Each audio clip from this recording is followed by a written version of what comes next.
Master of Orion, originally released in 1993 for the PC, and is still available through GOG and Steam for $5.99 in a 2-pack with its sequel. Master of Orion is an early example of a 4X game. The 4 X's meaning explore, expand, exploit, and exterminate. So you're in charge of an empire in space.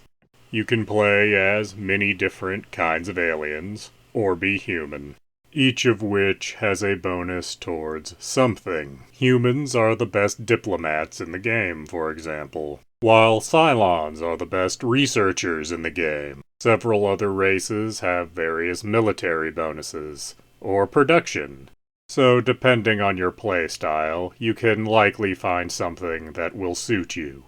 Then you start with a single planet, a single colony ship, and a pair of scout vessels.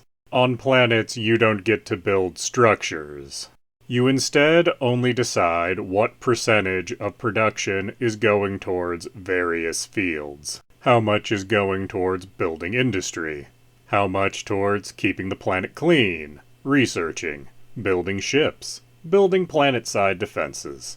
However, industry and population affect everything else, so you'll want to concentrate on maxing out those two things before worrying about any of the others. And you'll do this with every single planet you colonize. But when you start out, you are limited by what planets you're able to colonize. And you will have to develop technology to colonize more exotic planets. And that leads to how research and technology work in this game. Firstly, there are many different fields of research. Each planet can produce research points, and you can determine what percentage of these points go to what field of research. In each field, you'll get to choose from a handful of technologies to pursue. These technologies are somewhat random in each playthrough, so they're pieces of technology that you might not see for several plays. You might have times where the game offers you logical progression in technology, such as developing each progressively faster ship engine. But you can be in the situation where the game never offers you better engines to research. So you might be stuck with the most basic engines for a huge chunk of the game until it suddenly decides late in the game that, hey, now you can develop these super advanced engines even though you haven't done any of the other ones. And you might also be tempted to put all of your research points into one field at a time. This is a really bad idea. There is a lot of synergy and codependence within the technology tree. The best weapons in the game don't mean anything if you don't have targeting computers that are gonna make sure they hit. Speaking of combat, it takes several forms in this game. On the ground, which you have no control over, it's purely a numbers game. You send population to a planet that you don't control. They get there and automatically fight whatever population is on that planet. You can give them bonuses through technology such as better weapons and personal armor, but this is all done automatically as you research it, so there isn't much to ground combat. On the other hand, the other two types of combat are more interesting.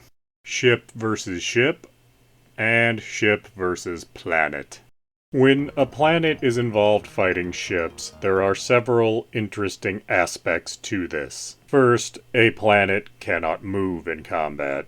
It can fire missiles at the ships. And depending how much of your production on that planet has gone towards defense, it might be a huge number of missiles, or just one or two. And ships may have weapons that can only target a planet, such as bombs, which are also kind of a beginner's trap, as you see they do much more damage than other available weapons. But then you're in combat with other ships and you're like, wait, Why aren't the bombs doing anything? Speaking of ships, you can only have 6 ship designs at a time. And if you scrap a ship design, you lose all of that ship, no matter how many you may have had. Ships also come in 4 sizes: small, medium, large, and huge.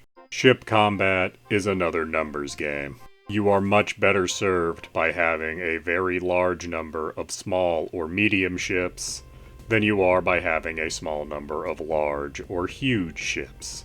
In the time it would take you to build any given huge ship design, you can probably build over 100 small ships.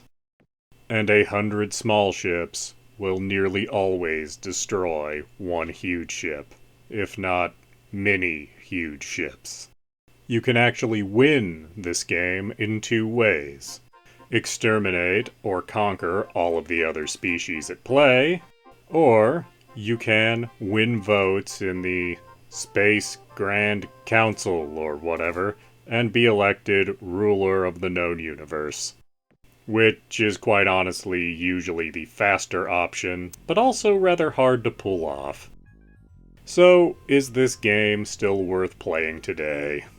Yes it is. It is still very much worth the $6 it costs to get these days. It might not be quite as complex as modern 4X games, but it is still a quality 4X experience, with lots of replay value and lots of options of how to play.